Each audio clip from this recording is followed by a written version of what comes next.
இந்த விஷயம் தெரிஞ்சா போதும் ஒரு ராக்கெட்டை நம்மளால ஈஸியாக பில்ட் பண்ண முடியும். அது என்னென்ன விஷயம் டீட்டெயிலாக பார்க்கலாமா? ஒரு ராக்கெட் வந்து எந்த பிரின்சிபலில் ஒர்க் ஆகுது அப்படின்னு பார்த்தீங்கன்னா Newton's third law. Newton's third law என்ன சொல்ல வருது? For every action there is an equal and opposite reaction. இந்த விதி வந்து என்ன சொல்ல வருதுன்னு பார்த்தீங்கன்னா, நீங்கள் ஒரு ஆக்ஷன் பண்ணுறீங்க, அதுக்கு ஆப்போசிட்டான ரியாக்ஷன் நடக்கும். ஃபார் எக்ஸாம்பிள் பார்த்தீங்கன்னா ஹாட் கேஸஸ் என்ன ஆகும்னா கிரவுண்டை நோக்கி வேகமாக புஷ் பண்ணும், ராக்கெட் வந்து வேகமாக அப்பர் டைரக்ஷனில் மூவ் ஆகும். இது வந்து நியூட்டன்ஸ் லா கீழே வரும். நெக்ஸ்ட் பார்த்தீங்கன்னா ராக்கெட்டோட பார்ட்ஸ்.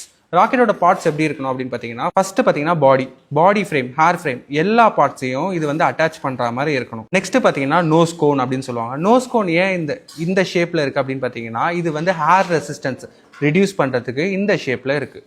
நெக்ஸ்ட் பார்த்தீங்கன்னா ப்ரொபல்ஷன் சிஸ்டம். இதில் பார்த்தீங்கன்னா இன்ஜின், மோட்டார். நெக்ஸ்ட் பார்த்தீங்கன்னா ஃபியூல் அண்ட் ஆக்சிடைசர். இதில் 2 டைப்ஸ் ஆஃப் ஃபியூல் இருக்குது, solid fuel, liquid fuel. 2 type of fluid இருக்குது. ஃபைனலாக பார்த்தீங்கன்னா ரெக்கவரி சிஸ்டம். இது வந்து பேராஷூட் இருக்கும். இந்த பேராஷூட் தான் ஃபைனலாக ராக்கெட்டை ரெக்கவரி பண்ணுறதுக்கு யூஸ்ஃபுல்லாக இருக்கும். இதில் இம்பார்ட்டன்ட் கான்செப்ட் வந்து பார்த்தீங்கன்னா ட்ரஸ்ட், ட்ராக், வெயிட், லிஃப்ட். இது 4 கான்செப்ட் இருந்தால் தான் இந்த ராக்கெட்டை நம்மளால பில்ட் பண்ண முடியும். வீடியோவில் பேசிக்காக ஒரு ராக்கெட்டை எப்படிலாம் பில்ட் பண்ணலாம் அப்படின்றத டீட்டெயிலாக பார்த்தோம். இந்த மாதிரி இன்ட்ரெஸ்டிங்கான சயின்ஸ் வீடியோ வேணும்னு நினச்சாலும் நம்ம சேனலை சப்ஸ்கிரைப் பண்ணுங்கள், மறக்காம பெல் பட்டனை கிளிக் பண்ணுங்கள். Thank you so much.